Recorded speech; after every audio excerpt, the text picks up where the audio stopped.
On a foggy morning, August 15, 1940, the skies over Britain trembled with the roar of German bomber engines. Wave after wave of Luftwaffe aircraft crossed the English Channel, piercing through thick clouds toward their target. RAF Biggin Hill, one of the most important air bases in southern England, the main stronghold of London's defense. Inside the cockpit of a Heinkel 111 bomber, a German officer named Hans-Karl Steinkeller looked down. He had memorized every detail from the intelligence report, the shape of the airfield, the location of the hangars, even the position of the fuel tanks. But as the clouds began to thin and the English ground came into view, something felt wrong. The airbase was gone. Not destroyed, not damaged, completely vanished. Steinkeller and dozens of other pilots dropped their bombs over an area that looked like an airfield. But in reality, it was nothing more than an empty field and fake buildings. They had no idea that on that day, they had just fallen victim to one of the most brilliant military deceptions in history. During the summer of 1940, Britain stood on the brink of destruction. The Luftwaffe, Nazi Germany's air force, was determined to destroy the RAF, the only force standing between them and the invasion of Britain. Their strategy was simple: destroy the British airfields, and the skies would belong to Germany. One of their main targets was RAF Biggin Hill, the airbase that served as the heart of London's air defense system. In military theory, an airfield cannot be moved, cannot be hidden. That was the most vulnerable point of Britain's air power. The Luftwaffe had photographed Biggin Hill countless times. German intelligence kept maps, aerial photos, and even the layout of its hangars. Every bomber pilot carried a copy of those photos when they took off, and every time they attacked. The result was always the same: they bombed the wrong place. Why? Because Britain had done something that defied every military doctrine of the time. Instead of hiding their bases with camouflage, as the strategy manuals taught, Britain built fake airfields, dummy airfields, complete with every detail that made them look real from the air. On a 364-hectare stretch of land at Westerham Common, just 2 miles from the real Biggin Hill, they built structures made of wood and canvas. Fake hangars 12 meters tall, fuel tanks made from empty metal drums, even mock airplanes built from wood and metal. From the air, everything looked perfect. Rows of wooden Spitfires lined the field. The roads leading to the hangars were clearly visible, and the activity below appeared busy and real. What made it even more convincing, Britain stationed real soldiers there. They ran trucks, moved fake equipment, and even switched on lights at night to make it look like a real operation.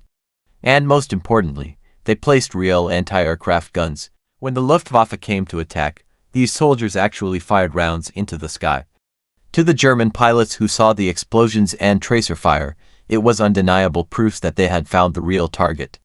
They released their bombs, and they fell right onto the fake airbase. That day, August 15, 1940, became the first real test for this deception. More than 600 German bombers attacked the Kent region. 3 waves came one after another. Bombs rained down from morning until late afternoon. When the smoke began to clear, the results were astonishing. Over 1,800 bombs had been dropped around Westerham, the fake airbase. While the real base at Biggin Hill took fewer than 30 hits, most of them landing harmlessly in open fields. The Biggin Hill base commander wrote in his report that day, "Bombs fell 2 miles from here. Anti-aircraft fire came from the direction of Westerham. We suffered almost no damage at all. For the RAF, it wasn't just luck. It was proof that the deception had been a complete success." In the following months, the Luftwaffe kept attacking the fake Biggin Hill. Every aerial photograph they took reinforced their belief that they were hitting the real target. Every pilot report confirmed that their missions were successful.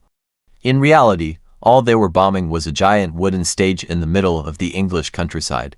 Meanwhile, the real Biggin Hill kept operating. Spitfires and Hurricanes continued to take off from there every day, intercepting air raids and defending London skies from destruction. This concept was known as starfish sites, a network of fake airfields and decoy targets spread across Britain. Some consisted only of lights that mimicked the flashes of bombs at night, while others, like the one at Westerham, were fully constructed, complete with real structures and activity. The aim was simple but brilliant. Don't stop the enemy from attacking, make them attack the wrong place instead. In the middle of a brutal air war, when Germany had 600 to 800 bombers, and Britain had only about 200 operational fighters. The British knew they couldn't win by firepower alone, they had to win through cunning. For the next 6 months, the fake base at Westerham was attacked 22 times. More than 3,000 bombs were dropped there. Yet the real Biggin Hill, just a few kilometers away, remained untouched. It continued to stand as an air fortress, defending London for the rest of the war. And the cost of building this entire deception? Only about £2,000, a tiny price to save hundreds of aircraft and the lives of RAF pilots. When the war ended and German archives were opened, British intelligence discovered that even by the end of 1940, the Luftwaffe still believed that the coordinates of Westerham marked the real Biggin Hill. Their aerial photos showed activity there, because Britain had deliberately kept the fake base looking alive. Only after the war did the world learn that for months, hundreds of German bombers had been bombing an airbase that never existed. Military historians now call this operation one of the smartest deceptions in the history of modern warfare, because the British understood something very simple yet revolutionary. Force is useless if it's aimed at the wrong place. The Luftwaffe had bombs, had aircraft, had numbers. But the British had something far more dangerous, an understanding of how the enemy thinks. Today, Biggin Hill still stands. The airfield is now a museum and a monument to the pilots who defended Britain's skies. Meanwhile, in the fields of Westerham, only faint traces remain. The bomb craters left behind by enemies who had been deceived. An airbase that disappeared, not by magic, but by human ingenuity, turning weakness into defense, and making deception the strongest shield in the war for the skies. Sometimes, victory isn't decided by who is the strongest, but by who can make the enemy believe they've already won, when in reality, they've never even touched their target.